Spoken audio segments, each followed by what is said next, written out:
and welcome to NDTV Auto. Mercedes-AMG has launched GT63 and GT63 Pro, and to talk more about it and a lot more, I have Mr. Santosh Iyer. Santosh, thank you so much for joining us today.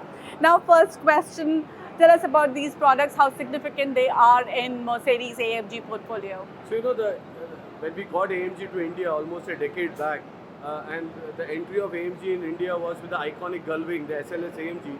I think that time, again, the question was whether we have the performance enthusiasts in India, can these cars have a place in Indian roads? If you see in the last 12 to 14 years, the road infrastructure is brilliant now, at least in many parts of India. Yeah. Take away the city conditions, but at least intra-city it's fabulous. Plus a lot of tracks have come up, not only the Buddh circuit in Delhi, but if you go down south, new tracks in Coimbatore. Customers are making tracks, private tracks for fun, which also means they are buying a lot of performance cars, a lot of AMGs being sold in India. So subsequently we did the launch of the GT, we also had the night series, and customers have driven 1,000 odd kilometers on roads, they have also driven on tracks, they're enjoying. Yeah. So I think today, when we launch the combustion engine, the latest GT and the Pro, it is only to ensure these customers and our fans get the latest machines so that they can clip and be ahead of the curve compared to some other friends who may have opted for a different competitor. So I think for us it's important, that's why we showcase the left-hand drive, because the first set of right-hand drive cars we wanted our customers to get in as early by end of this year and start racing.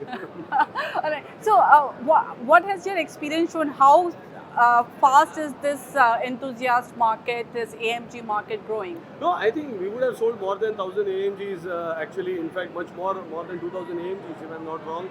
Some of these high performance cars, if you see now this car that we have launched today, the SL GT here, this is GT63 here. We have more than 10 customers who have already booked the car even before we have announced the price. So I think, and they are all getting deliveries by end of the year. But I want to know, are new customers coming in AMG portfolio, or the existing customers go back to buy again? Predominantly existing, big fans of the brand, but always there is conquest. So when we launch a new car, we get a lot of new customers. This is what brings that steroidal effect to the brand. We get a lot of customers who are yet not a performance car enthusiast. They are in the market, and I think this breaks a lot of record, a lot of Formula 1 technology in the car. So firstly, they are well aware. Some of them also drive these cars. They go to Dubai, they go to tracks in the Europe.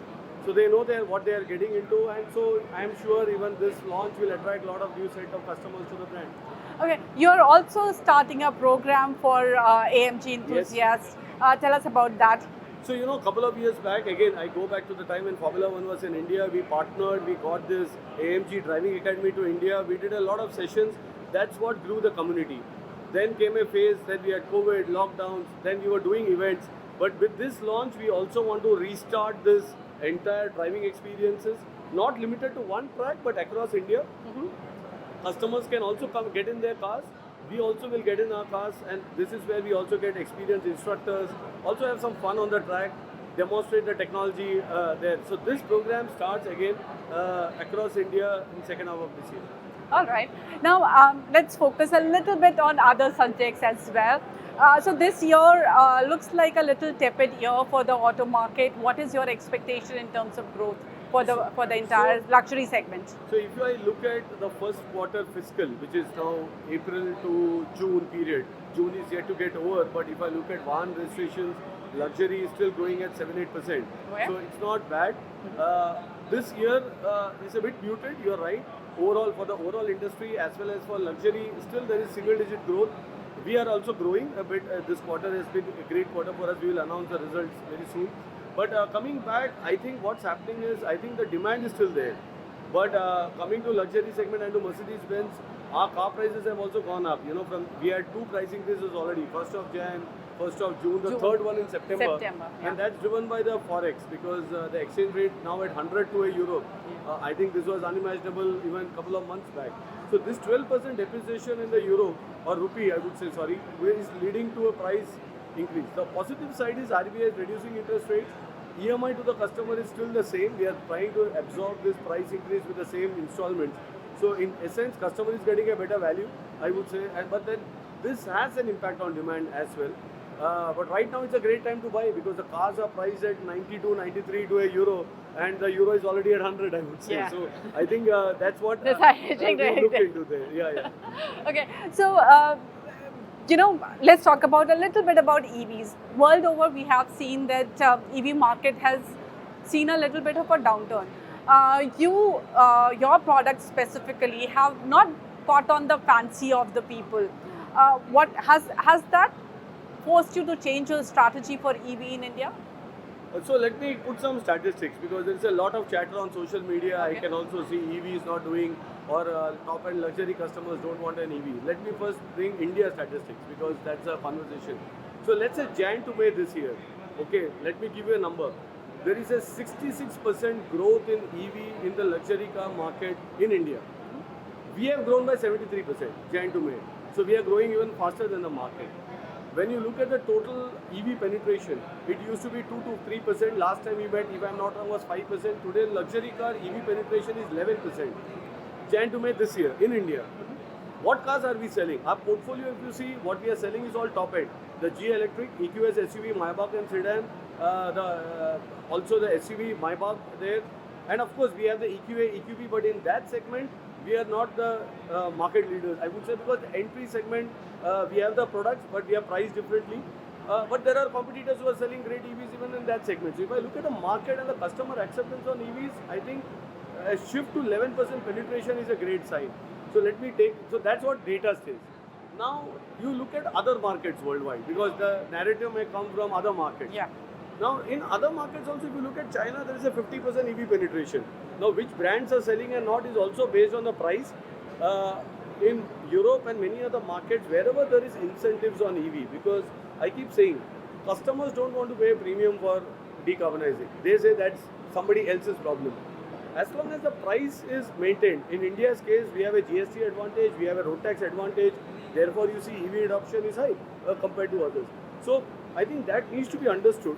What we are going to do and what we have always said, we will allow the customer to decide. 2 days back we introduced the GT XX in Afaltabad. 1000 plus horsepower, absolute mind-boggling machine, I would say. It is in hypercar territory, street legal car. It's unbelievable. That's for a certain customer target group who is just looking at statistics and driving the car 0 to 100, 2.1. No other car can really beat those statistics. On the other side, there's the emotional element. I want the 8 cylinders, I want the combustion engines, We will offer everything. I think there are very few brands in Maybach, AMG, G, Mercedes-Benz, across portfolio. There is an EV. Worldwide, there is even an hybrid. In India, not because of our taxation and others. There is no incentive to get that because the cars are otherwise much more expensive. And combustion engines, we are way ahead of the time. Our cars are fully compliant to E15, E20, everything, even for India. Yeah, so I think let the customers decide the pace of transformation we should offer. Otherwise, we are not responsible automotive OEM, right? Yeah. Because if we don't take the lead to decarbonize and we don't offer a solution, then we will be part of the problem. Interesting you mentioned GST. Many people think that offering this kind of incentive to, because it's a percentage-based incentive, it benefits luxury car makers more, and hence maybe government should reconsider. And government has also sometimes said that we might not continue with GST. How significant is taxation benefit in electrification? So first of all, the GST benefit is the same for mass market OEMs and us. There is a 43% differential on GST, and the road tax benefit is the same for them. So even their cars, I am saying even a mass market car can be cheaper by 45-50%. Of course, the EV price is high. So therefore, and that's why if you see today mass market cars also, the EV price is almost same as combustion engine or even lower. Yeah. The same in luxury. Now the argument, why should luxury cars get it? The environment doesn't know which car is being driven on the road.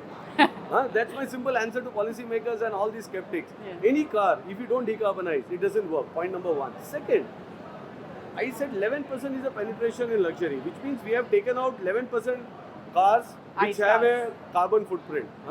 And the third is the mass market consumers also look up to luxury customers. They see celebrities, sports person, politicians, businessmen, they are driving EVs with green number plate.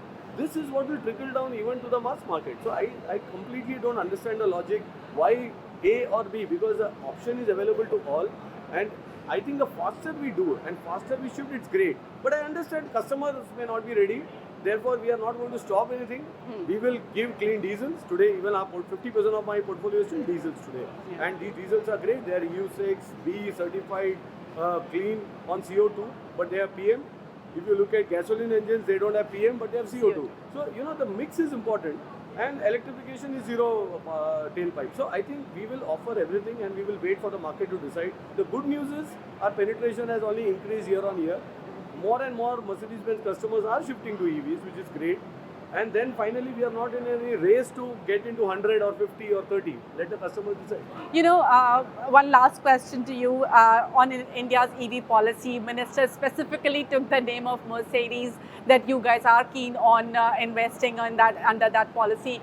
What's happening and what is your strategy there? I think it's a great policy and initiative for players who want to come to India, new players to come in, because the entire policy is based on you invest, start producing locally, and in that 2-3 year period we give you time to import CBUs and others at a lower duty concession. But we are 30 years in India. You have seen our plant in Chakan, Pune. Yeah, that's the question crores. that I have. That I am already producing 2 EVs. Yeah. We never waited for this policy. We have already done, and we are producing EVs. So we don't see any reason that why it should help us to participate. But I think for new players who are not in India, they don't have a manufacturing footprint. I think this is the door opener, and I would really encourage those players to use this and come into India. Because we came in 30 years back, we are fully committed to the market, we continue to be committed to the market. So does the benefit apply to you as well? Because Everyone. that is a greenfield. No, I think these are nitty-gritties. But in general, for me, I'm anyway producing. Why should I now do additional invest of 4,500 crores when I have done 3,000 already? I am producing 2 EVs out of my plant, passing on the benefit to the market. If you see the price of an EQS sedan, we just launched the Celebration Edition at 1.3 crores. The EQS SUV at 1.4, 1.3. I think the pricing is great. The full benefit of localization we are passing on to the market. So there is no, I would say, urgent need, and we will continue to localize. So we are fully committed that we are not stopping here. But I think, of course, we are the largest luxury car brand in India. If you look at the German ecosystem, almost 1 out of 2 cars sold in India is Mercedes-Benz. So I think the policymakers definitely, but they understand that we are already in India. But as I said, this policy should be taken by brands which are not in India. Much more. Okay. All right, Santosh. Thank you so Always much. a pleasure to meet you. Very Thank nice you. talking Thanks. to you. Thank you.